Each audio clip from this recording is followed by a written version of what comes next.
찬송 드리네. 늘 찬송 드리네.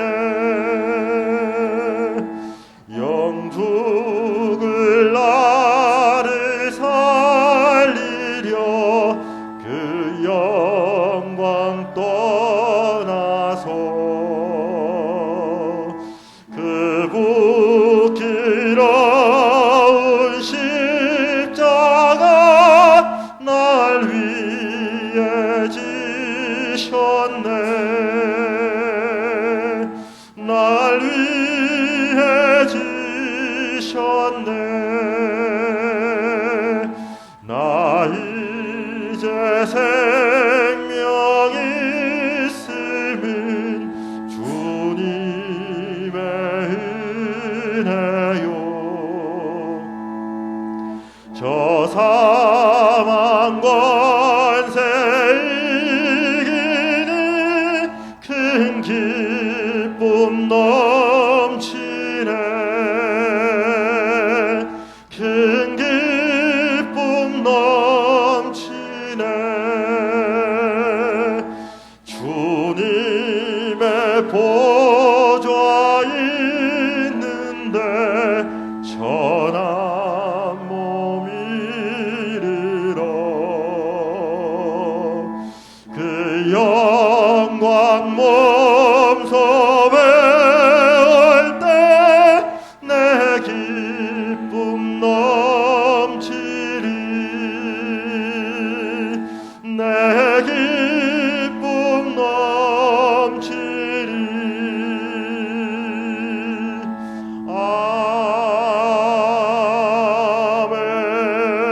아멘. 찬송가 88장 한 장 더 찬양하겠습니다. 찬송가 88장입니다.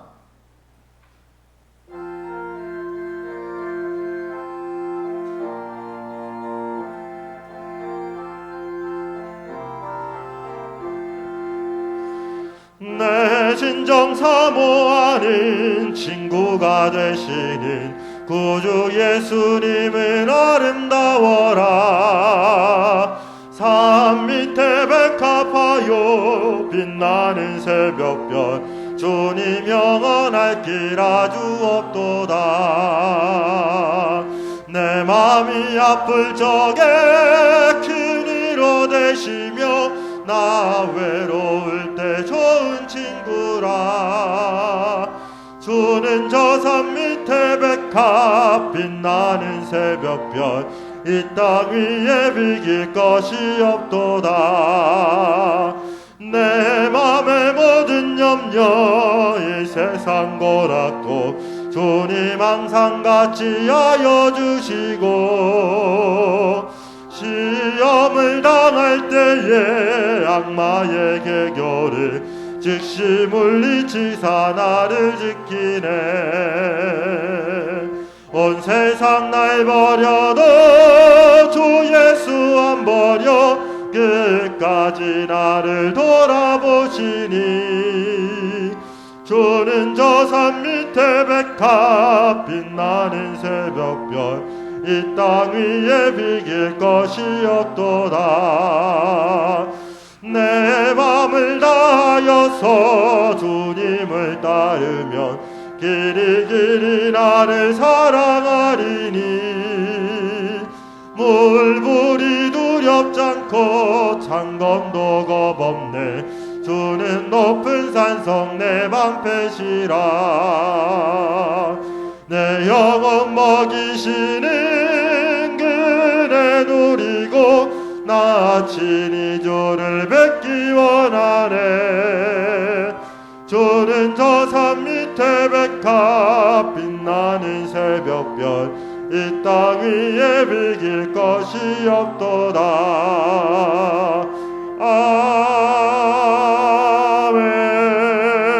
아멘.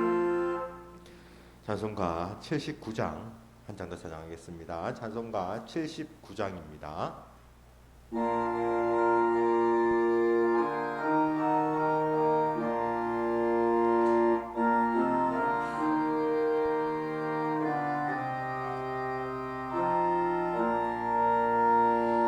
주 하나님 지으신 모든 세계 내 마음속에 그리워볼 때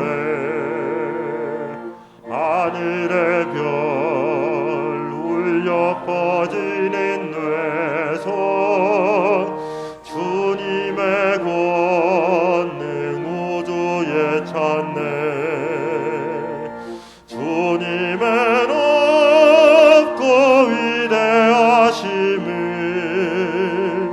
내 영혼이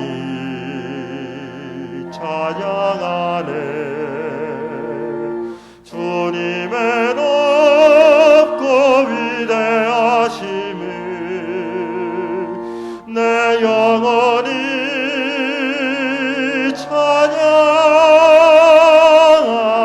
찬양하네. 숲속이나 험한 산골짜기에서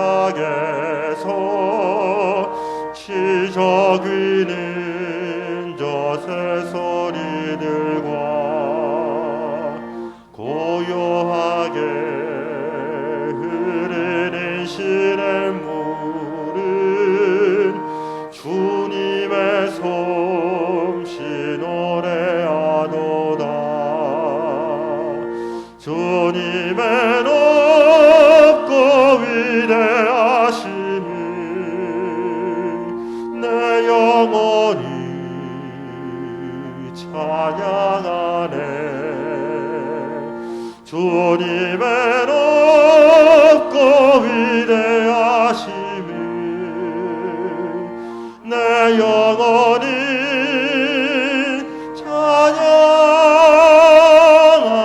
찬양하네.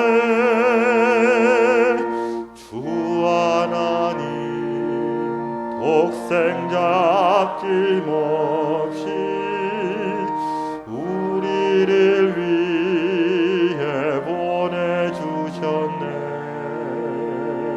십자가에 피 흘려 죽으신 주 내 모든 죄를 대속하셨네. 주님의 높고 위대하심을 내 영혼이 찬양하네. 주님의 높고 위대하심을 내 영혼이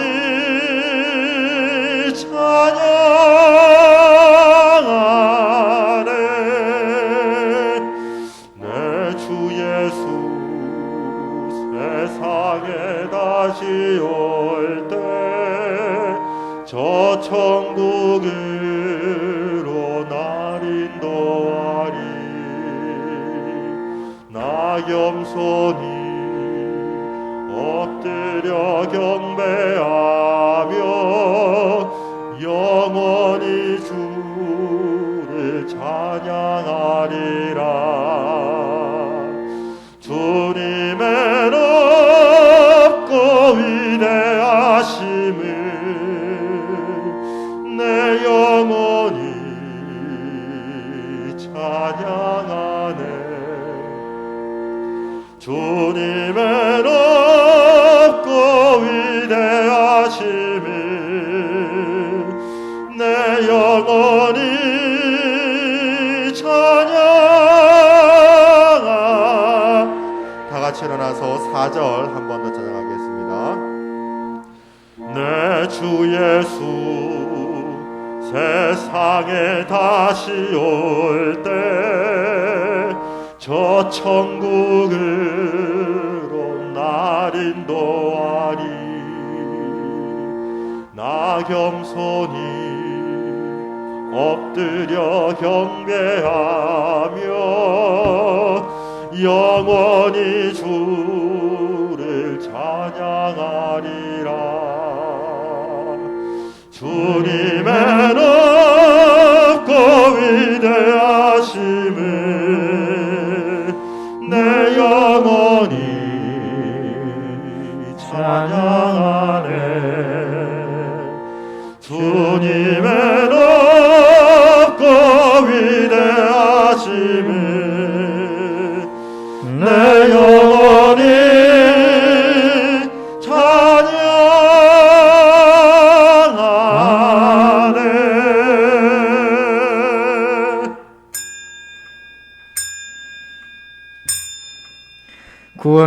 복은 여호와께 있사오니 주의 복을 주의 백성에게 내리소서. 아멘.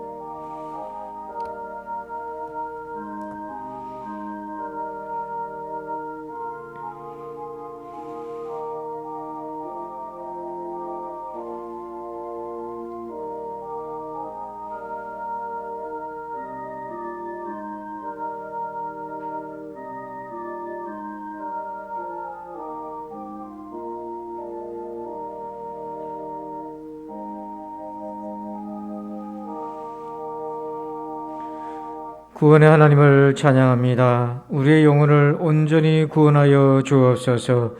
그래서 지금 이 땅에서도의 삶도 구원받은 자로서 은혜 안에서 살아가게 하여 주옵소서. 오늘도 성령 하나님과 진리신 예수 그리스도 안에서 오직 하나님만 예배합니다. 우리와 함께하여 주시옵소서. 예수님의 이름으로 기도합니다. 아멘. 다 함께 찬송가 28장을 찬양 드리겠습니다.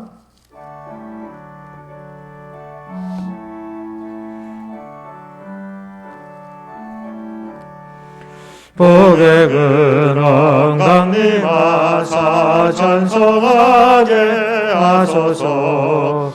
한량없이 자비하심 측량할 길 없도다. 천사들의 찬송가를 내게 가르치소서. 구속하신 그 사랑을 항상 찬송합니다. 주의 크신 도움받아 이때까지 왔으니 이와 같이 천국에도 이르기를 바라네. 하나님의 품을 떠나 죄에 빠진 우리는 예수 구원하시려고 보혈을 흘려주셨네. 주의 귀한 은혜 받고 일생 비친 자 되네. 주의 은혜 사슬 내사 나를 주께 매소서. 우리 마음은 연약하여 범죄하기 쉬우니 하나님이 받으시고 천국인을 치소서. 아멘. 교독문 61번 시편 142편을 교독합니다. 내가 소리내어 여호와께 부르짖으며 내가 내 원통함을 그의 앞에 토로하며 내 영이 내 속에서 상할 때에도 주께서 내 길을 아셨나이다. 오른쪽을 살펴보소서. 나를 아는 이도 없고 나의 피난처도 없고. 여호와여, 내가 주께 부르짖어 말하기를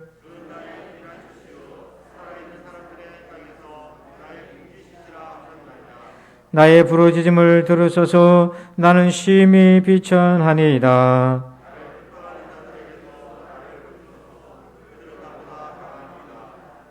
내 영혼을 옥에서 이끌어내사 주의 이름을 감사하게 하소서.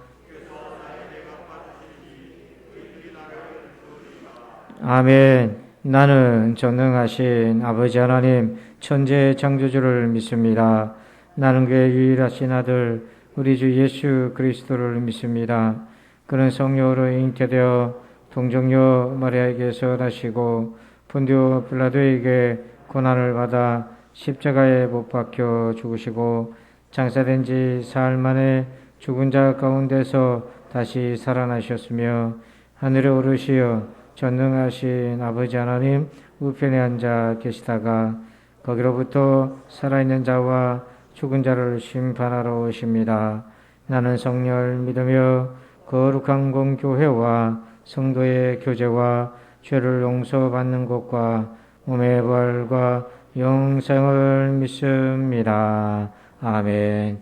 다 함께 자리에 앉으셔서 우리 함께 찬양하겠습니다. 충만 그리고 292장 같이 찬양 드리겠습니다.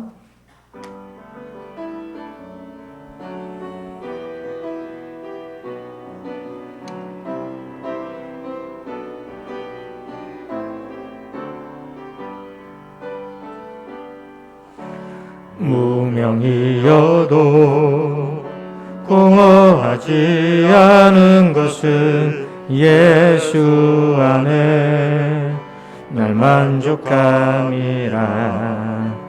가난하여도 부족하지 않은 것은 예수 안에 오직 나는 부요함이라. 고난 중에도 견뎌낼 수 있는 것은 주의 교회 믿기 때문이라. 실패하여도 일어설 수 있는 것은 예수 안에 오직 나는 승리함이라. 난 예수로 충만하네. 난 예수로 충만하네. 난 예수로 충만하네. 영원한 왕 내 안에 살아계시네. 내 몸이 약해도 낙심하지 않은 것은 예수 안에 난 완전함이라. 화려한 세상 부럽지 않은 것은 난 예수로 충만함이라. 난 예수로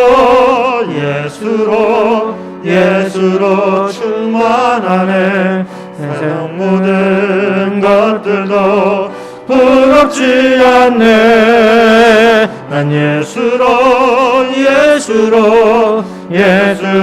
충만하네. 영원한 왕 내 안에 살아계. 난 예수로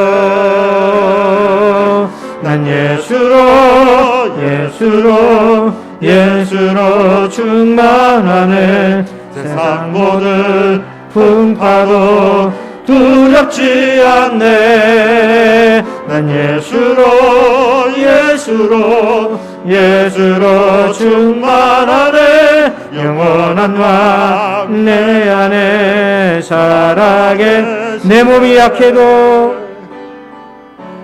몸이 약해도 낙심하지 않은 것은 예수 안에 난 완전함이라. 화려한 세상 부럽지 않은 것은 난 예수로 충만함이라. 난 예수로 충만하네. 세상 모든 것들도 부럽지 않네. 난 예수로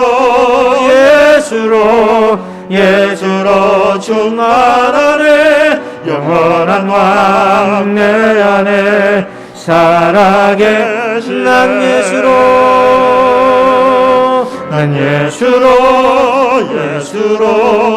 예수로 충만하네. 세상 모든 풍파도 두렵지 않네. 난 예수로 충만하네. 영원한 왕 내 안에 살아계시네. 할렐루야. 우리 박수하면서 주 없이 살 수 없네. 우리 같이 찬양합시다.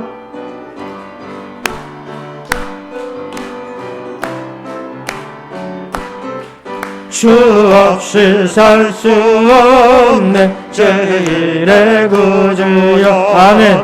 그 귀한 몸의 피로 날 구속하소서. 구주의 사랑으로 흘리신 보혈이 내 소망 나의 위로 내 영광 됩니다.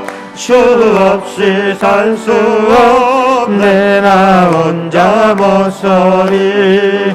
이 먹고 부족하며 지혜도 없도다. 내 주는 나의 생명 또 나의 힘이라. 주님을 의지하여 지혜를 얻으리. 주 없이 살 수 없네 세주는 하신다. 내 영의 깊은 강구 마음의 소원은 주밖에 나의 마음 니 알아주리요. 내 마음 위로하사 영원케 하시네. 주 없이 살 수 없네 세월이 흐르고 이 깊은 고독 속에 내 생명 끝나도 사나운 폭망일 때 날 지켜주시니 내 곁에 계신 주님 누림이 됩니다.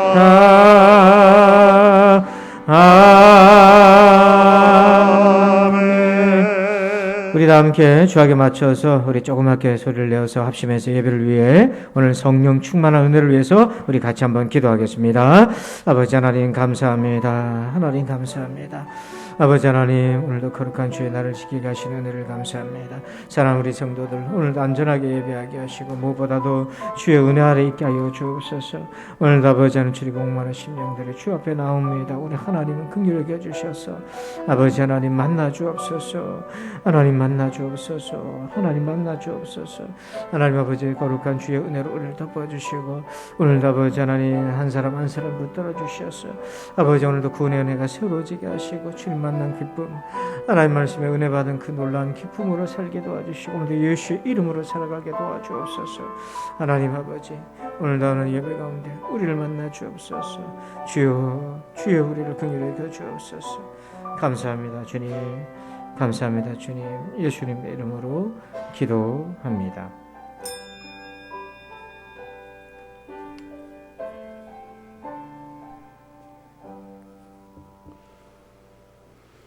변치 않는 사랑으로 우리를 택하사 자녀로 삼아주시며 우리가 거할 것을 예비하신 하나님을 찬양합니다. 오늘 2월 첫 번째 주일에 하나님을 경배하며 영광과 찬양을 돌려오니 우리의 예배를 받아 주시옵소서. 아버지는 한 주간 생활 중에 가정과 일터에서 거룩하지 못한 우리의 행실을 생각하며 회개합니다. 세상의 향락에 우선을 둔 하나님 자녀답지 못한 말과 행동을 회개합니다. 세상의 것에 관심이 더 가지고 그것들을 더 채우려는 욕심으로 살아온 저희들입니다. 저희들의 행동을 회개합니다. 하나님 이 시간 저희 잘못된 행실과 욕심을 회개하오니 긍휼히 여겨주시고 용서하여 주시옵소서. 아버지 하나님 이 나라 백성을 지켜주시옵소서. 하나님 변이된 바이러스로 인하여 확산이 더 심해지고 있습니다. 나라의 방역진들에게 지혜를 주시옵소서. 하나님 방역정책이 달라져도 어려운 일들이 생기지 않게 하시며 하나님 감염이 되더라도 중증으로 발전되지 않게 하여 주시옵소서. 하나님 이 나라에 대통령 선거가 있습니다. 성도들의 기도가 멈추지 않게 하시옵소서. 하나님을 두려워하며 백성들의 고통을 알고 함께 나누며 희망을 줄 수 있는 대통령이 선출되게 하여 주시옵소서. 아버지 하나님 부산진 성도들을 기도합니다. 저희 성도들은 기도가 일상이 되게 하여 주시옵소서. 하나님 임마누엘 하는 성도가 되게 하여 주시옵소서. 하나님을 모든 생활에 우선시하는 생활을 하게 하여 주시옵소서. 아버지 하나님 성도들이 아버지 하나님 도움을 간절히 원하며 질병과 싸우는 성도들이 있습니다. 하나님의 신유의 능력을 베풀어 주시옵소서. 하나님 완치가 될 수 있도록 치료 과정에 꼭 개입하여 주시옵소서. 하나님, 또 요양병원에 입원 중인 성도들도 꼭 기억하여 주시옵소서. 하나님, 또한 어린 성도들도 추운 겨울 날씨에 건강을 잃지 않도록 잘 지켜주시옵소서. 하나님, 저희 주일학교 기초가 든든하게 해주시며 지도하는 교사들의 기도가 끊어지지 않게 하여 주시옵소서. 청년들에게는 비전을 보여주시고 믿음이 점점 성장하여서 다음 세대의 교회를 맡길 수 있는 믿음까지 클 수 있도록 도와주시옵소서. 하나님, 담임 목사님의 기도합니다. 말씀을 준비하는 시간에 성령님 늘 함께하여 주시옵고 새로운 영감을 늘 공급하여 주시고 또한 성도들의 기도하고 신방할 때는 건강을 지켜주시며 모든 악으로부터 보호하여 주시옵소서. 하나님, 가정과 자녀들의 앞날도 꼭 인도하여 주시옵소서. 하나님, 이 예배를 기도합니다. 저희 예배자들의 마음이 먼저 옥토가 되게 하여 주시옵소서. 신령과 진정으로 예배하게 도와주시옵소서. 예배를 방해하는 것들은 멀리 버리게 하시고 오직 예배에만 집중하게 하여 주시옵소서. 예배에 임재하고 계신 성령님, 저희들이 성령님 모실 수 있도록 깨끗한 심령이 되게 하여 주시옵소서. 이 시간 저희들이 찬양을 받아주시고 말씀이 선포될 때에는 성령님 함께 역사하셔서 많은 열매가 맺어지게 하여 주시옵소서. 하나님, 또한 태국에 계신 이영재 선교사님의 기도합니다. 현재 동역자들이 은혜를 베풀어 주시고 어려운 문제는 개입하여 주시옵소서. 선교사님의 가족의 건강도 지켜주시고 지어진 교회를 통하여 그 민족에게 하나님 복음이 널리 퍼지게 하여 주시옵소서. 하나님, 출타 중인 성도들과 군인의 청년들을 꼭 기억하여 주시옵소서. 하나님, 또한 예배에 꼭 참석하고 싶으나 아버지 하나님 마음이 여러 가지 사정으로 인해 참석하지 못하는 성도들과 함께해 주셔서 그들의 마음에 위로와 은혜를 내려 주시옵소서. 하나님, 사단의 무리가 이 예배 침투하지 못하도록 하시며 하나님 은혜로운 음성만 듣는 시간이 되게 하여 주시옵소서. 이 모든 말씀을 우리 주 예수님 이름으로 감사하고 기도드리옵나이다. 아멘.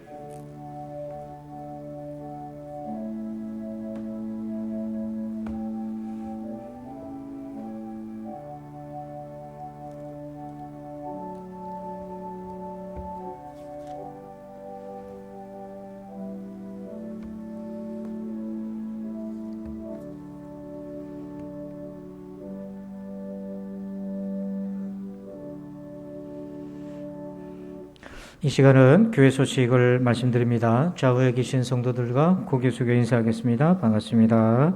감사합니다. 예, 오늘은 주연절로 5번째 주일로 지킵니다. 여러분, 코로나가 계속해서 급속도로 확산 중에 있는데요. 예배당에 들어오실 때에 발열 체크도 하시지만 손소독제를 꼭 바르시고 또 나가실 때도 손소독제를 꼭 바르셔서 여러분 미리 안전해 주시고요. 그 다음에 마스크는 예배 시간에 불필요한 사항이 아니면 필요한 사항이 아니면 벗지 마시고 꼭 착용하시고 일상에서 그렇게 해 주시기를 바랍니다. 그리고 혹시 몸이 조금 이상하다 싶으시면 빨리 가서 검사를 받는 게 도움이 됩니다. 그래서 우리 청년들의 경우도 그랬는데요. 그래서 여러분들께서 안전에 협조해 주시면 고맙겠습니다. 우리 수요 중보 기도 세미나가 이번 주 수요일부터 진행되겠습니다. 4주간 진행됩니다. 그래서 꼭 참석하셔서 함께 해 주시기를 바랍니다. 그리고 목장 공동체 및 금요 중보 기도회가 18일 날 금요일 개강 예정입니다. 여러분들께서 기억해 주시길 바랍니다. 우리 2022년 나의 한 단어 워크샵 오늘까지 제출해 주시는 분들에 한해서 식사 한 그릇을 대접하겠습니다. 그래서 오늘까지 하신 거를 제 개인 카톡에 보내주시면 되겠습니다. 그리고 다음 주는 정기 직원회가 있겠고요.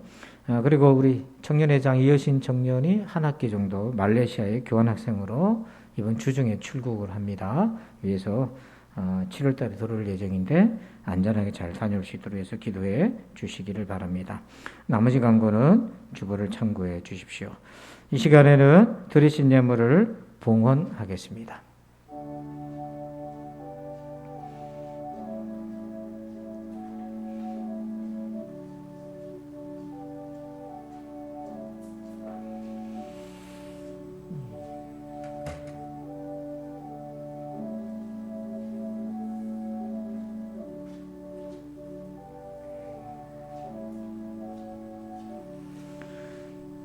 기도하겠습니다. 지금까지 살면서 하나님께 받지 않은 것이 하나도 없습니다. 모든 것이 선물이며 은혜이며 감사입니다. 이 믿음으로 오늘도 주의 것으로 주님께 영광 돌립니다. 우리의 수고와 땀은 먼저 주신 은혜 안에서 흘린 것이기에 나의 공로가 아니라 주님의 은혜임을 또한 고백합니다. 하나님 홀로 영광을 받아 주시옵소서. 사랑하는 우리 성도들에게 복을 내려 주시옵소서. 무엇보다도 믿음의 복 주시옵소서. 주의 말씀에 아버지 하나님이여 믿어지고 깨달아지는 은혜를 더하여 주시고 하나님 육신의 건강을 더하여 주옵소서. 아버지 질병으로 인하여 고통 중에 있는 성도들을 위로하여 주옵소서. 사랑 우리 임장로님, 아버지 집에서 요양 중에 있나이다. 아버지 하나님 식사를 하지 못하는 가운데 있습니다. 하나님 저의 입맛이 돌아오게 하여 주옵소서. 아버지 하나님 건강을 회복하게 도와 주시옵소서. 사랑하는 성도들 크고 작은 질병과 또 코로나로 인하여서 치료 중인 성도들도 있습니다. 우리 하나님 불쌍히 여겨주셔서 깨끗하게 낫게 하여 주옵소서. 아버지 사랑 우리 자녀들 어디 있든지 안전하게 지켜주옵소서.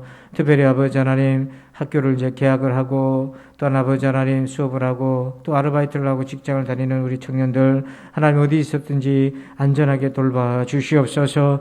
또한 우리 성도들 이 어려울 때 사업에 복 주셔서 주신 은혜로 감당할 수 있도록 도와주옵소서. 힘들고 어려울 때 주께 엎드리며 주님 앞에 더 나아가고 우리 하나님을 피난처로 삼는 은혜가 있게 하여 주옵소서.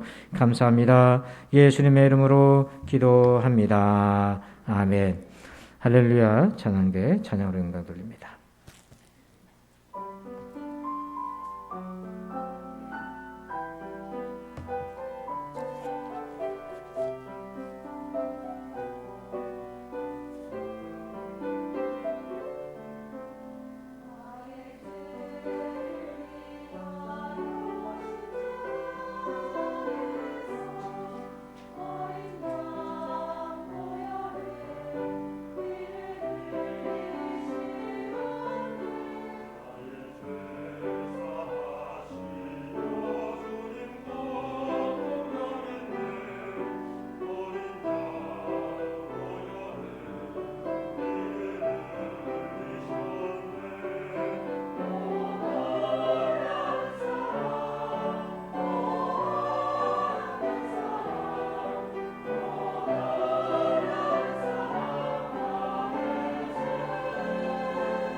아멘. 박수를 하다 갑니다. 할렐루야. 감사합니다. 오늘 주시는 말씀 보겠습니다. 신약 성경 요한복음 5장 2절에서 15절입니다. 요한복음 5장 2절로 15절 말씀을 함께 교독하겠습니다. 화면을 참고해 주시기 바랍니다. 예루살렘에 있는 양문 곁에 히브리 말로 베데스다라 하는 못이 있는데 거기 행각 5이 있고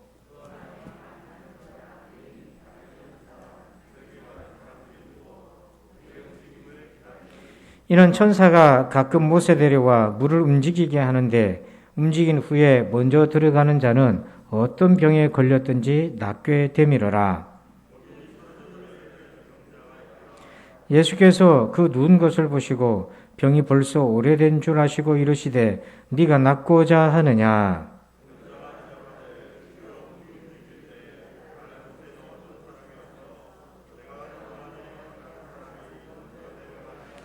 예수께서 이르시되 일어나 내 자리를 들고 걸어가라 하시니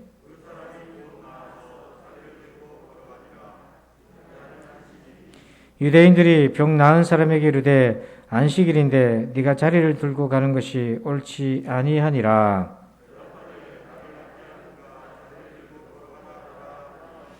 그들이 묻되 너에게 자리를 들고 걸어가라 한 사람이 누구냐 하되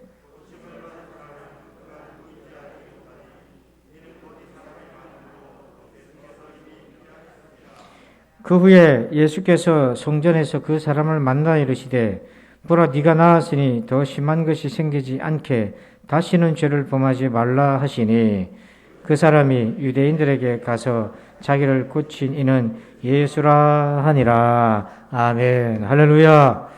오늘 구원의 은혜 오늘 6번째 시간입니다. 어떤 세계에 살고 있습니까? 라는 제목으로 함께 은혜를 나눕니다. 여러분 그런 기분이 든 적 있지 않습니까? 같은 세상에 사는데 저 사람하고 나하고는 전혀 다른 세계에 있는 것 같다. 그런 느낌을 받은 적이 있지 않습니까? 미움받을 용기라는 책에 보면 이런 표현이 있습니다. 인간은 누구나 스스로 의미를 부여한 주관적인 세계에 살고 있다. 객관적인 세계에 사는 것이 아니다. 우리가 각자 지금 이 자리에 앉아 있지만 같은 시공간에 있지만 다 다른 세계가 있다는 거예요. 오늘 말씀에는요, 2세계가 나옵니다. 하나는 베데스다의 세계이고 하나는 예수님의 세계입니다. 자, 우리 5장 2절을 먼저 한번 읽어봅시다. 시작.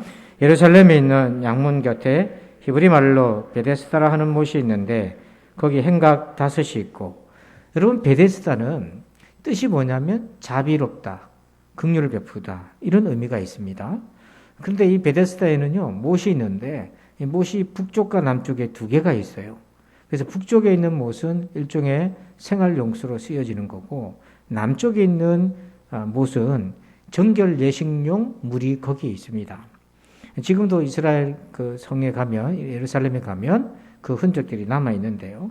이름이 자비요 긍휼이잖아요. 그런데 이 이름과는 정반대의 세계를 보여주는 것이 베데스다의 세계입니다. 이 베데스다의 세계를 보면 오늘날 우리가 살아가고 있는 세계를 볼 수 있습니다. 첫 번째, 우리 베데스다의 세계가 어떤 세계입니까? 3절 제가 있습니다. 그 안에 많은 병자, 맹인, 다리 저는 사람, 혈기 마른 사람들이 누워 물의 움직임을 기다리니. 이 베데스다의 세계의 첫 번째는요, 헛된 기다림의 세계입니다. 그래서 3절 끝에 보면 물의 움직임을 기다린다 이렇게 되어 있지 않습니까? 병자들이 이 베데스다의 못에 물이 움직일 때를 기다리고 있어요. 그래서 물이 움직일 때 맨 먼저 들어가는 사람이 고침받는 전설에 따라서 기다리고 있습니다. 그런데 이건 전설이에요. 어디 출처도 알 수도 없고 검증된 적도 없고 무엇보다도 하나님은 그런 식으로 고치지 않습니다. 이런 헛된 약속에 기초한 헛된 기다림의 세계가 이 베데스다의 세계인 거예요. 그래서 5절에 보면 거기 38회 된 병자가 있더라. 이 병자는 38년간 기다리고 있습니다. 여러분 38년간 기다릴 수 있어요? 이 기다림의 열정이라는 게 얼마나 대단합니까? 근데 여러분 열정의 최대의 적이 있습니다. 방향을 잘못 잡는 거예요. 열정의 최대의 적은 잘못된 방향입니다. 잘못된 방향으로 그렇게 열심히 해보세요. 나중에 얼마나 큰 배신과 충격을 받겠습니까? 그래서 베데스다의 세계는 이런 기만적인 기다림이 곳곳에 뻗쳐 있어요. 진리가 아닌 것을 믿고 기다리고 있고 또 하나님의 말씀이 아닌 것들을 붙잡고 그것이 이루어지기를 기다리고 있는 모습이 그러한 헛된 기다림입니다. 마태복음 6장 7절에 또 기도할 때에 이방인과 같이 중언부언하지 말라. 그들은 말을 많이 하여야 들으실 줄 생각하느니라. 여기 보면 이방인들이 중언부언한다고 되어 있는데 일종의 주문적 형태의 기도하는 것입니다. 이 기도는 믿음이 없는 기도인 거예요. 이렇게 하면 된다라고 생각하고 있는 거죠.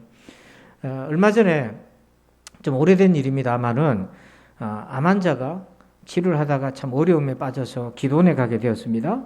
그래서 기도를 하다가 자기 마음에 어떤 감동이 왔냐면 주기도문을 1만 번 가지고 기도해야 되겠다. 그런 감동이 와서 주기도문으로 1만 번을 기도를 했습니다.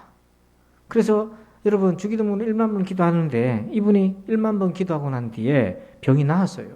그래서 그걸 간증을 했습니다. 그분은 실제로 병이 나았습니다. 그런데 그 다음에 문제였습니다. 이분은 그렇게 기도할 때에 자기가 기도하다가 감동을 받아서 믿음으로 자기가 행한 거잖아요. 근데 그 간증을 들은 사람들이 어떻게 따라하기를 시작하냐면 주기도문을 10,000번 하면 병이 낫는다. 이렇게 생각한 겁니다. 그 사람은 하나님 앞에 기도하면서 그런 믿음의 감동이 와서 자기가 주기도로 10,000번을 기도를 했지만 그 다음 사람들은 따라할 때 어떻게 했냐면 야, 주기도문을 10,000번 하면 효능이 있다는 것 같다. 주기도문의 효능을 기대하고 그걸 모방해가지고 기도하기 시작하는 거예요. 여러분 그렇게 되면 주기도문이 미신이 되는 거예요. 이런 식으로 진리가 아닌 것들을 기다리고 따라가는 헛된 기다림이 우리의 삶 속에 곳곳에 있는 것이 베데스다의 세계인 겁니다. 두 번째는 이 베데스다의 세계는요. 타인이 지옥이 되는 경쟁의 세계입니다. 자, 4절 말씀 보니까 이런 천사가 가끔 못에 내려와 물을 움직이게 하는데 움직인 후에 먼저 들어가는 자는 어떤 병에 걸렸든지 낫게 되밀어라. 아멘. 여기 전설 내용이 뭐냐면 천사가 내려와서 물을 움직이면 먼저 들어가는 사람이 어떤 병에 걸렸든지 낫는다는 거예요.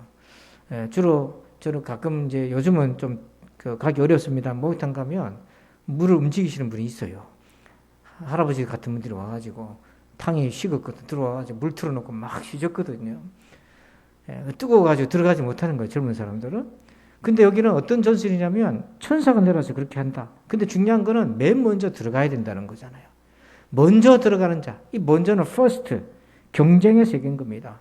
은혜의 세계가 아니고 승자가 맨 먼저 들어가는 사람이 그날의 치유의 은혜를 자기가 다 독식하는 거예요. 이게 승자 독식의 세계잖아요. 그 경쟁에서 뒤처진 사람은 고침받지 못한 채 또 언제 물이 천사가 내려와서 물을 움직일지 알 수 없어서 또 그렇게 기다리면서 고통이 가중되는 것입니다. 이런 경쟁 속에서 나타나는 폐악이 있어요. 7절 말씀 보니까 병자가 대답하되 주여 물이 움직일 때에 나를 못에 넣어주는 사람이 없어 내가 가는 동안에 다른 사람이 먼저 내려가나이다. 이 사람이 얼마나 소외되고 외롭습니까? 아무도 안 도와주는 거예요. 자기를 못에 넣어주는 사람이 없어요. 철저하게 혼자입니다. 그도 그럴 것이 맨 먼저 들어가야 하거든요.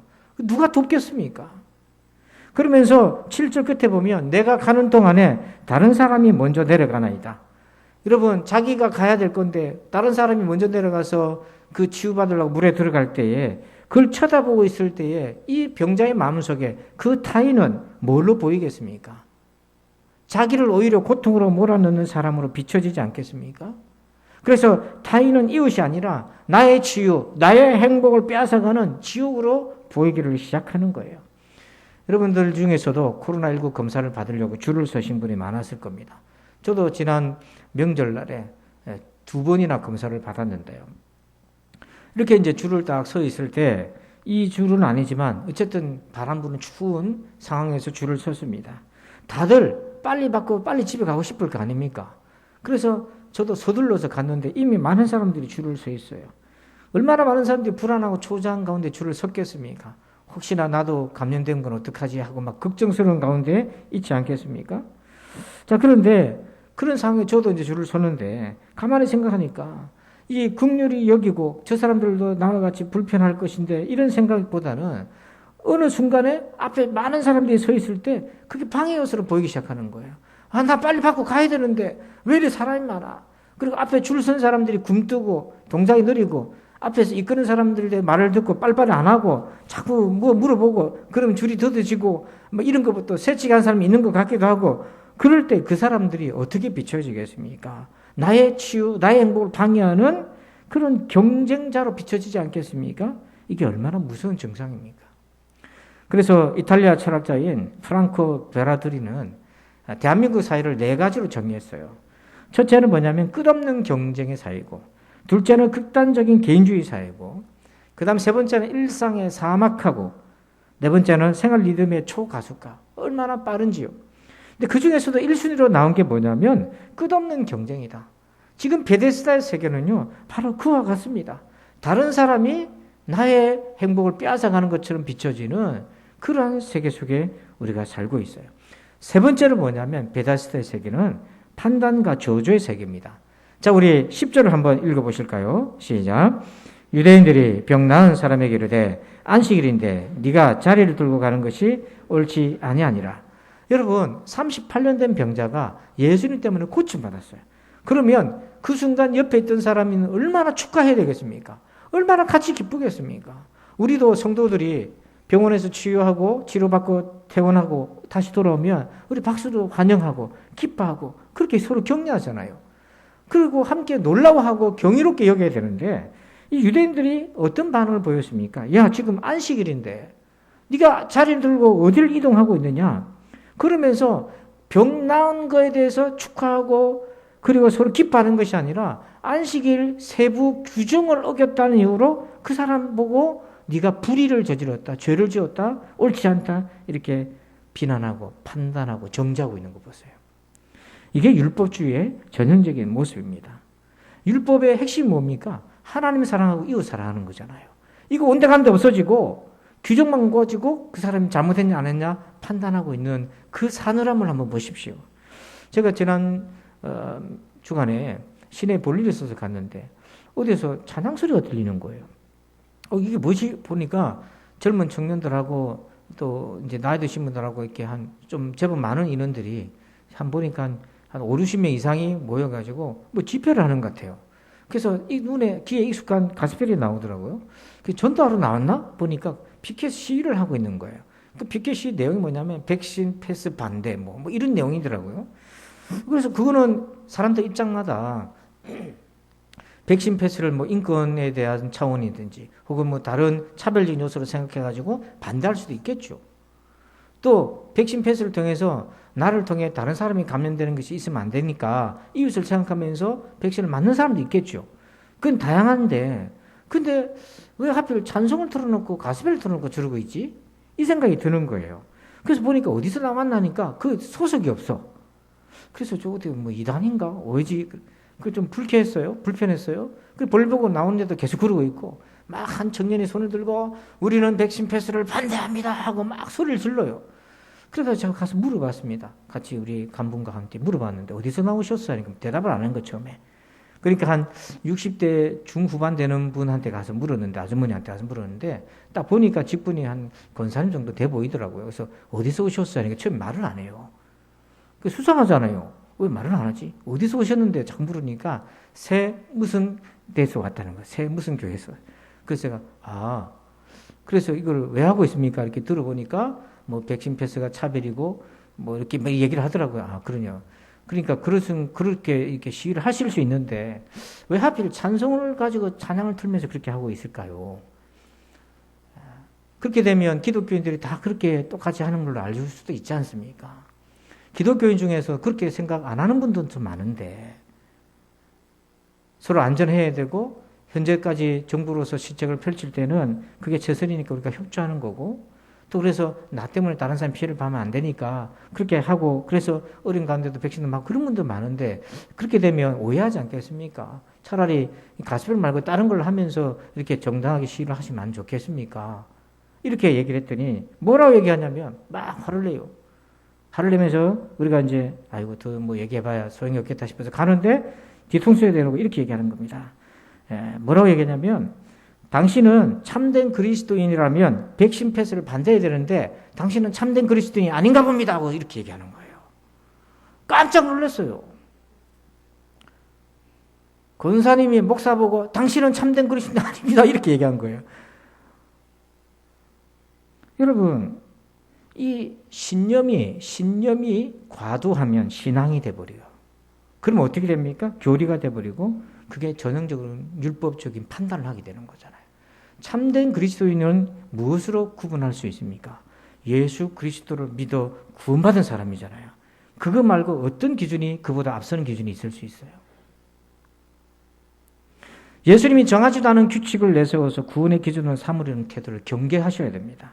요한복음 9장에 보면 태어날 때부터 앞을 보지 못했던 시각장애인이 예수님을 만나서 신뢰한 못에서 눈이 고침받는 사건이 있었어요. 그 얼마나 기적입니까? 그래서 얼마나 축하를 해야 될 일이에요. 근데 하필 그날이 안식일이라. 그러니까 바리새인들 유대인들이 그 사건을 이렇게 평가, 판단, 정죄했습니다. 요한복음 9장 16절에 이렇게 얘기합니다.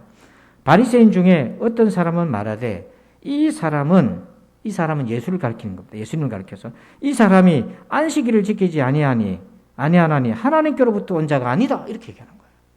지금 예수님 보고 하나님의 아들 보고 그리스도 보고 뭐라고 판단하고 정죄하냐면 안식일을 어긴 이 사람은 보니까 안식일을 어겼네. 하나님께로부터 온 자가 아니네.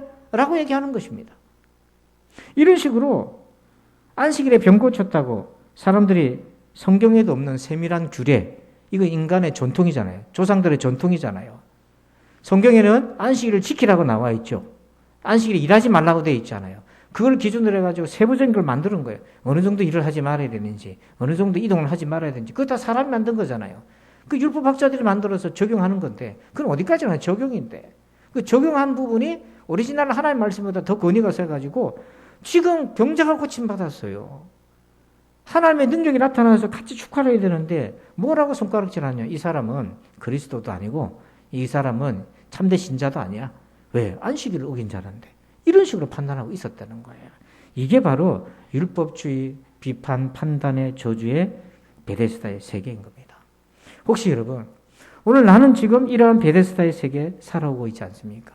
지금 내가 살아가는 내 세계가 이런 베데스다의 세계처럼 있고 그렇게 살아가고 있는 것은 아닌가요? 그럼 우리 어떻게 해야 되겠습니까?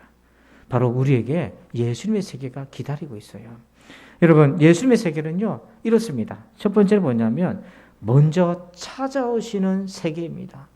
우리 6절 같이 한번 읽어봅시다. 시작. 예수께서 그 누운 것을 보시고 병이 벌써 오래된 줄 아시고 이러시되 네가 낫고자 하느냐. 아멘.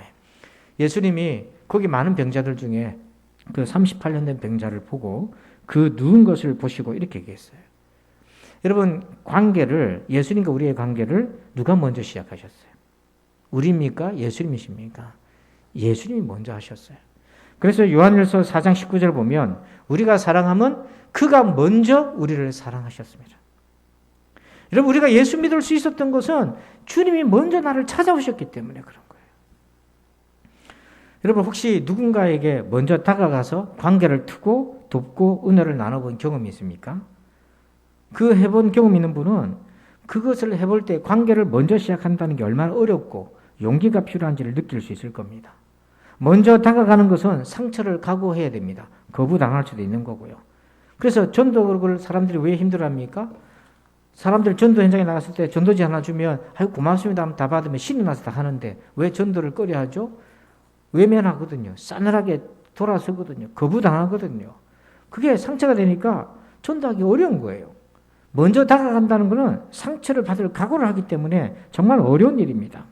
그런데 예수님의 세계는 예수님이 우리에게 먼저 다가오셨어요. 그런데 먼저 다가오시기 위해서 치르신 대가가 있습니다. 그게 뭐냐면 십자가의 고통과 고난인 거예요. 십자가에서 우리를 위해 먼저 죽으셔야만 했던 그 고난의 대가를 치르셨기 때문에 먼저 우리에게 오실 수가 있었던 거예요. 그래서 주님이 우리를 먼저 사랑하셨다 했을 때 그 먼저라는 이 단어 하나에 담고 있는 그 무게가 측량하기도 어려울 정도의 은혜의 무게가 여기에 실려 있는 거예요.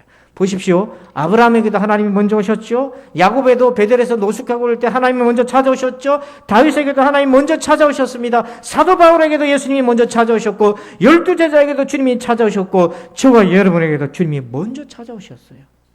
우리는 관계를 뿌리치고 외면하고 놓아버리시던 변덕장이지만은 그럼에도 불구하고 오늘 저와 여러분이 여기까지 올 수 있었던 것은 주님이 끊임없이 찾아오셨기 때문인 거예요. 이게 주님의 세계예요. 특히 예수님이 38년 된 병자를 찾아오신 이유가 뭡니까?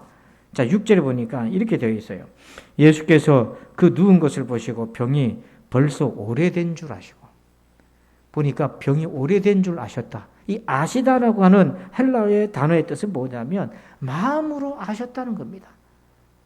그냥 의사가 얼굴 안색 보고 아프구나 그런 게 아니라 그가 지난 38년 동안 이 병 때문에 얼마나 고통당했는지를 그 고통의 근원을 알고 계신 거예요. 그래서 예수님의 세계는 우리의 고통을 알아주고 공감해주고 긍휼을 여겨주잖아요.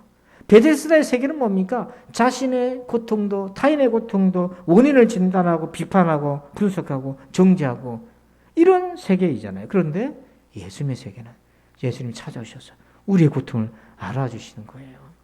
두 번째 예수님의 세계는요, 은혜의 세계입니다. 자, 6절에 다시 보면 예수께서 그 누운 것을 보시고 병이 벌써 오래된 줄 아시고 이르시되, 같이 읽어볼까요? 시작. 네가 낫고자 하느냐? 여러분 같으면 이렇게 누군가한테 가서 네가 낫고자 하느냐 물어볼 수 있습니까? 그럴 수 없잖아요. 왜 그렇습니까? 어떤 사람이 네가 낫고자 하느냐 물을 수 있습니까? 두 가지가 있어야 돼요. 하나는 고칠 수 있는 능력이 있어야 돼요. 고칠 수 있는 능력이 있어야 돼요. 하다못해 여러분들이 지갑에 돈이라도 있으니까 가가지고 배고프냐 밥 먹으러 갈래? 말하는 사람이 밥 사는 거잖아요. 가자 해놓고 자기가 돈 안 내면 실례지 않습니까? 예수님만이 이렇게 하실 수 있는 거 네가 낫고자 하느냐. 두 번째는 뭐냐면 고쳐줄 마음이 있는 자만이, 그런 은혜가 있는 사람만이 그렇게 할 수 있는 거예요. 여러분 그 비유가 좀 적절치 않지만 지갑은 있는데 마음이 없으면 그런 말 못합니다. 이러면 한번 보세요. 마음이 없는데 뭐 밥 먹으러 갈래 얘기하겠습니까? 예수님은 능력이 있고 그런 은혜가 있기 때문에. 그래서 예수님의 세계는요, 은혜의 세계인 것입니다. 맨 먼저 물속에 들어갈 필요가 없어요. 타인과 경쟁할 필요가 없어요. 순서가 중요한 게 아닙니다. 먼저 된 자가 나중되고 나중된 자가 먼저 됩니다. 다른 사람은 오히려 예수님의 세계에서는 어떤 자면 경쟁하고 지옥처럼 보이는 그런 사람이 아니라 예수님의 세계에서 타인은 나를 돕는 자예요. 마가복음 2장 3절에 사람들이 한 중풍병자를 네 사람에게 메워가지고 예수께로 올세. 중풍병자가 자기 몸으로 움직일 수가 없는데 사람들이 붙어서 또 네 사람들이 이 사람을 붙들고 예수님 앞에 가고 있잖아요.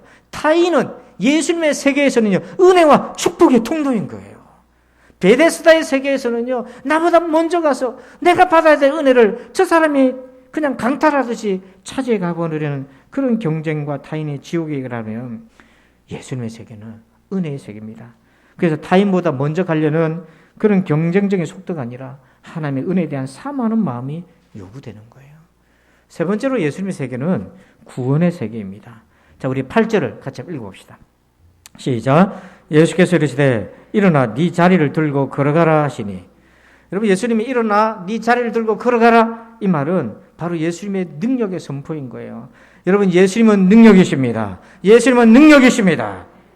근데 베데스다의 세계에서 능력은 뭡니까? 베데스다의 세계에서의 능력은 인맥입니다. 왜냐하면 이 38년 된 병자가 물이 움직일 때 들어가야 되는데 아무도 자기를 안 도와주는 거예요. 자기를 도와주는 사람이 있었더라면 혹시나 자기가 먼저 들어가서 고침받을 수도 있었을 건데 아무도 안 도와줘요. 지금 우리가 살아가는 이 베데스다의 세상은 인맥의 능력이라는 것이 우리가 거의 통용되고 있지 않습니까? 인간관계가 능력이라는 거예요. 그래서 제가 어저께 어떤 책을 하나 받았는데 데일 카네기의 인간관계론인데, 그 옛날 오래된 고전인데 그걸 새로 이렇게 받아서 처음부터 다시 쭉 보는데, 성공한 사람의 15%는 과학기술자들 예를 들어서 기술자들의 성공은 기술이라고 생각하는데 기술자의 성공은 15%는 기술이고, 그러면 나머지 85%는 뭐냐? 그게 인간관계랍니다. 그러니까 베데스다의 세계에서 진짜 능력은 기술이 아니라 인간관계라는 거죠. 그런데 예수님의 세계에서는 뭐냐? 예수님이 능력이십니다. 예수님이 우리에게 능력이 되시는 거예요. 예수님이 우리의 실력이 되는 것입니다. 그런데 예수님은요, 근원적인 의사이십니다. 육신의 병은 고침받아도 또 아픕니다. 여러분 중에 신유의 은혜로 병 고침 받은 분도 있고, 저도 또 그 경험이 있는데 그렇다고 안 아픕니까? 아픕니다. 근데 육신은 그 자연의 섭리에 따라, 하나님의 창조 섭리에 따라 그 과정을 밟게 됩니다. 그런데 예수님은 육신의 병을 통해서 영원한 죽음에 이르게 하는 근본적인 병을 고쳐주시는 이 구원의 능력을 갖고 계세요. 그래서 요한복음 5장 14절에 그 후에 예수께서 성전에서 그 사람을 만나 이르시되, 두 번 만납니다. 두 번을 만나는데, 보라, 네가 나았으니 더 심한 것이 생기지 않게 다시는 죄를 범하지 말라 하시니. 이 사람의 경우에는 병의 원인이 무엇이었습니까? 죄 때문이었어요. 여러분, 모든 병의 원인이 죄라는 건 아닙니다. 그러나 이 38년 된 병자의 근본 원인은 죄 때문이었다는 거예요. 그래서 예수님이 다시 죄를 범하지 말라, 즉 구원의 은혜를 베푸는 것입니다. 그래서 이때 비로소 38년 된 병자가 뭘 경험하냐면, 저분이 하나님의 아들이시구나 라는 인격적 만남을 경험합니다. 좀 이상하지 않나요? 병이 나았을 때 저분이 하나님의 아들이시구나, 이걸 경험해야 되는데 그게 아니라 병 나았을 때는 몰라요. 자, 13절에 보니까 이분이 38년 된 자가 고침을 받은 사람은 38년 된 그 병자죠. 그가 누구인지 알지 못하니, 예수님 누구인지 모르고 있는 거예요. 거기에 사람이 많음으로 예수께서 이미 피하셨습니다. 분명히 예수님이 자기를 고쳐주었는데 이 사람은 예수님이 누군지를 모르는 겁니다. 그러니까 단지 병 고침의 기적만으로는 예수님을 알 수가 없어요. 그래서 많은 사람들이 교회 나와가지고 은혜 받고 부흥에 나와가지고 병도 고침 받고 난 다음에 그들의 신앙생활 열심히 하는 사람도 있겠지만 그렇지 않은 사람도 참 많은 거예요. 근데 이 병자가 언제 예수님을 알게 되는가? 그가 베데스다 못이 아니라 성전에서, 몸이 고쳐져서 성전에 나아갔는데 성전에서 예수님을 만나서 그의 영혼의 병인 죄를 고침받았을 때 그가 진짜 예수를 만나요. 그래서 15절에 이렇게 얘기합니다. 그 사람이, 이 38년 된 병자가, 그 사람이 유대인들에게 가서 자기를 고친 이는 누구라고요? 예수다. 예수라는 이름의 뜻을 아시잖아요. 자기 백성의 죄에서 구원하실 분이다. 몸이 고침받았을 때는 그가 누구인지 몰랐어요. 그러나 성전에서 두 번째 예수님을 만나서 그의 근본적인 병인 죄에 대한 용서, 죄사함의 은혜를 받았을 때, 이거 우리식으로 적용하면 십자가의 구원의 은혜, 부활의 구원의 은혜, 그 은혜를 받았을 때 우리가 비로소 예수님을 안다라고 말할 수 있는 거잖아요. 저분이 나를 위해 자기 목숨을 버리셨구나. 그때 비로소 예수님이 하나님의 아들이 되는 거잖아요, 우리에게. 네 번째 예수님의 세계는 새로운 권위의 세계입니다. 자, 9절을 같이 한번 읽어봅시다. 시작. 그 사람이 곧 나아서 자리를 들고 걸어가니라. 이날은 안식일이니. 여러분, 병자가 고침받은 후에 맨 먼저 한 게 뭐냐면 안식일에 자리를 들고 걸어간 겁니다. 근데 걸어가는 것도 거리 미터 제한이 있습니다.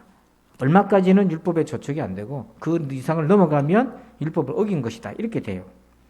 근데 베데스다의 세계에 사는 사람들은 38년 동안 알아누웠던 사람이, 스스로 기동하기도 움직이기도 어려웠던 사람이 아무리 안식일이라도 자기 자리를 들고 일어나서 고침받아서 그렇게 가는 걸 보면 놀라고 찬양하고 막 이렇게 해야 되는데 뭐라고 비난하기 시작하냐면 율법의 세부 규정을 어긴 것이라고 비난하고 있는 거예요.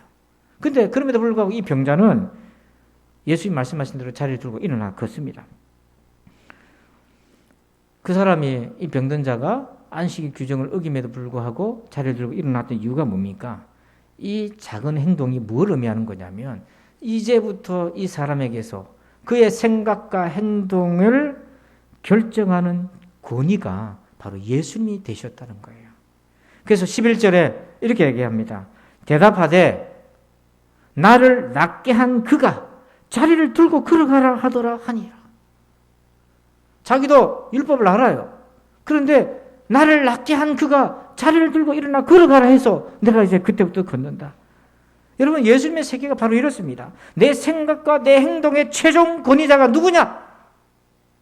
많은 사람들이 교회를 다녀도 여전히 자기 생각과 행동의 최종 권위자가 자기 자신의 경험이든지 자기 철학이든지 자기가 생각하는 그 좁은 신앙의 범주, 그게 많아요. 그런데 이 사람의 변화는 뭐냐면 예수님이 자기의 생각과 행동의 최종 권위가 돼요.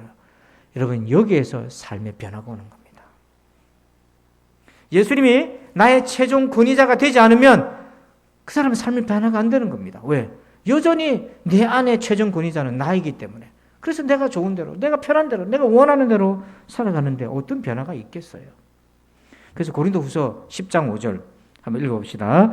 하나님 아는 것을 대적하여 높아진 것을 다 무너뜨리고 모든 생각을 사로잡아 그리스도에게 복종하게 하니. 여러분, 우리가 생각과 모든 것들이 그리스도께 복종해야만 그때부터 그리스도가 내 행동의 권위자가 되시는 거예요. 이 변화가 우리 가운데 일어나야 됩니다.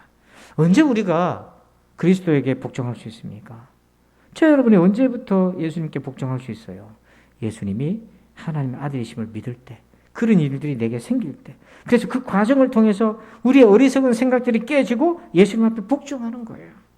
그래서 예수님을 만난 사람, 진짜 예수님을 만난 사람은 자신의 행동의 최종 권위가 예수님이어야 하는 겁니다. 그래서 항상 그 주님을 기준으로 삼아서 살아가는 거고, 그런 사람은 세상에서 빛과 소금으로, 왜? 세상이 나로 하여금 이렇게 매를 한다 할지라도 나의 행동과 생각의 최종 권위자는 주님이시기 때문에. 근데 여기서 조금 더 기억하자면 그 주님을 깊이 알면 알수록 나의 행동과 판단이 올바른 길로 갈 수가 있는 거예요. 그래서 우리의 딜레마가 뭐냐면 예수님을 만났습니다. 십자가 은혜를 받았습니다. 그런데 주님을 더 깊이 알아가는 과정이 누락되면 자꾸만 그 예수님이 자기 생각 속에 예속되어서, 그래서 이게 신앙인지 신념인지 구분이 안 되는 거예요. 요한복음 5장 2절에 예루살렘 있는 양문 곁에 히브리 말로 베데스다라 하는 못이 있는데, 지금 베데스다의 세계에 갇혀 있는 사람들이 얼마나 많습니까? 이름은 잡인데, 이름은 잡이라고 포장되어 있는데, 근데 비정한 세계 속에서 살아가는 사람이 얼마나 많습니까? 근데 여러분, 우리에게는 또 다른 세계가 있어요. 예수님의 세계가 있습니다. 예수님의 세계로 나오시길 바랍니다. 예수님의 세계에서 살아가시길 바랍니다. 그래서 우리가 한번 정리해 봅시다. 베데스다의 세계는 헛된 기다림의 세계, 타인이 지옥이 되는 경쟁의 세계, 판단과 저주의 세계. 예수님의 세계는 먼저 찾아오시는 세계, 은혜의 세계요, 구원의 세계이고 새로운 권위, 예수님이 우리의 권위자가 되시는 그런 세계입니다. 성도 여러분, 오늘 이 말씀 기준으로 본다면 여러분은 어떤 세계 속에 살고 있습니까? 우리 모두가 예수님의 세계에서 주님이 찾아오신 그 은혜 가운데 주님 모시고 살아가는 저와 여러분 되길 주 이름으로 축원합니다. 아버지 하나님 감사합니다. 같은 시공간에 있어도 살아가는 세계가 이렇게 다릅니다. 베데스다의 세계에 머물고 있는 사람이 있고 예수님의 세계로 나오는 사람들이 있습니다. 오 주여, 우리를 긍휼히 여겨 주시옵소서, 불쌍히 여겨 주시옵소서, 예수님의 세계에서 살아가기를 소원합니다. 도와주옵소서. 예수님의 이름으로 기도합니다. 아멘. 할렐루야. 우리 좌우로 한번 이렇게 인사합시다. 예수님의 세계에서 만납시다. 인사합시다. 아멘, 아멘. 우리 충만이란 찬양을 드릴 텐데, 여러분, 몸은 예수님의 세계인데 마음은 베데스다에 있으면 안 돼요. 우리가 몸은 베데스다에 있어도 마음은 예수님의 세계에 있어야 되잖아요. 오늘 이 말씀을 기억하면서 충만, 우리 불렀던 찬양으로 하나님께 영광 돌리겠습니다.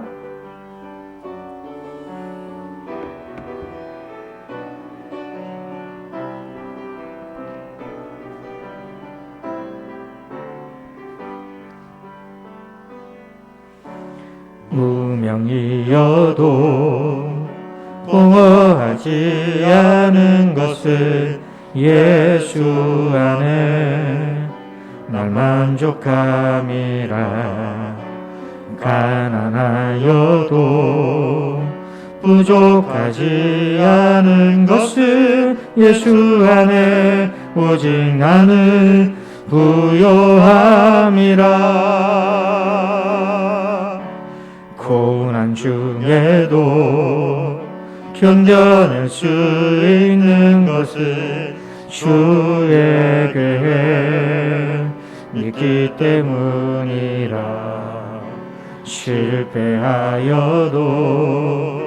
일어설 수 있는 것은 예수 안에 오직 나는 승리함이라. 난 예수로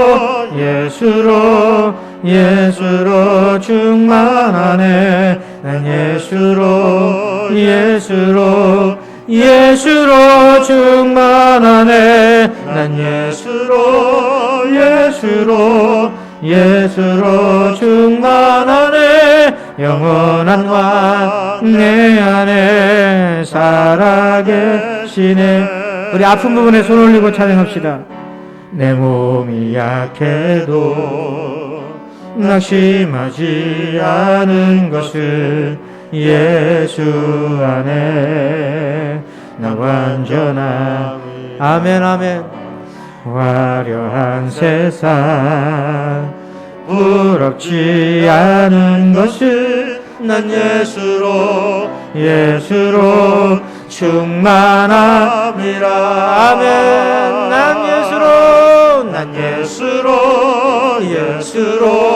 예수로 충만하네. 세상 모든 것들도 부럽지 않네. 난 예수로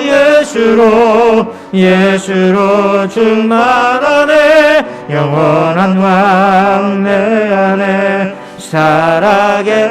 난